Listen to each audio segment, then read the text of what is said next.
Hello all Tuesday mini vlog. So husband காலையில் 7:30க்கு office கிளம்பிட்டாங்க.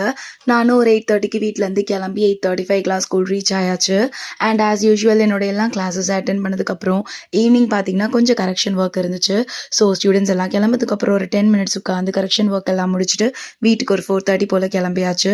போகிற வழியில் ஃப்ரூட்ஸ்லாம் வாங்கிட்டு போயிருந்தேன் வீட்டுக்கு போனதும் பாப்பா கூட கொஞ்ச நேரம் விளையாடிட்டு அதுக்கப்புறம் வந்து பாப்பா வந்து குட்டீஸ் கூட விளையாடிட்டு இருந்தாங்க வெளியில். ஸோ நான் உள்ள ஒரு 2-3 பாட்டு பொறுமையாக கேட்டுட்டு அப்படியே ரிலாக்ஸ் பண்ணிட்டு இருந்தேன். இன்னைக்கு லெக் பெயின் கொஞ்சம் ஹெவியாக இருந்துச்சு. அண்ட் அதுக்கப்புறம் பார்த்தீங்கன்னா சமைக்கிறதுக்கு டைம் ஆயிடுச்சு. சரின்னு சொல்லிட்டு நானும் பாப்பாவும் சும்மா ஒரு வாக் பக்கத்தில் இருக்க கடை வரைக்கும் போயிட்டு வந்திருந்தோம். ஸோ போயிட்டு வந்ததுக்கப்புறம் பார்த்தீங்கன்னா மீன் வறுவல், அதுக்கப்புறம் வந்து வத்த குழம்பு அம்மா வச்சுருந்தாங்க. நான் சாதம் வடிச்சிட்டு மீன் வறுத்துட்டு அண்ட் முட்டை ஆம்லெட் மட்டும் போட்டிருந்தேன். சின்னதாக ஆம்லெட் போடும் போதே முட்டை ஒழுங்காக வராது. ஸோ இது வந்து கொஞ்சம் பெருசாக போட்டிருந்தேன். திருப்பிட்ட எப்படி ஒரு வழியாக உடையாம அதுக்கப்புறம் டின்னரையும் சூப்பராக சாப்பிட்டு முடிச்சாச்சு. இன்னைக்கு டே இப்படி தான் போச்சு. என்னோட வீடியோ உங்களுக்கு பிடிச்சிருந்தா லைக் பண்ணுங்கள், சேனலை மறக்காமல் சப்ஸ்கிரைப் பண்ணுங்கள், சப்போர்ட் பண்ணுங்கள். நெக்ஸ்ட் வீடியோவில் பார்ப்போம். பாய்.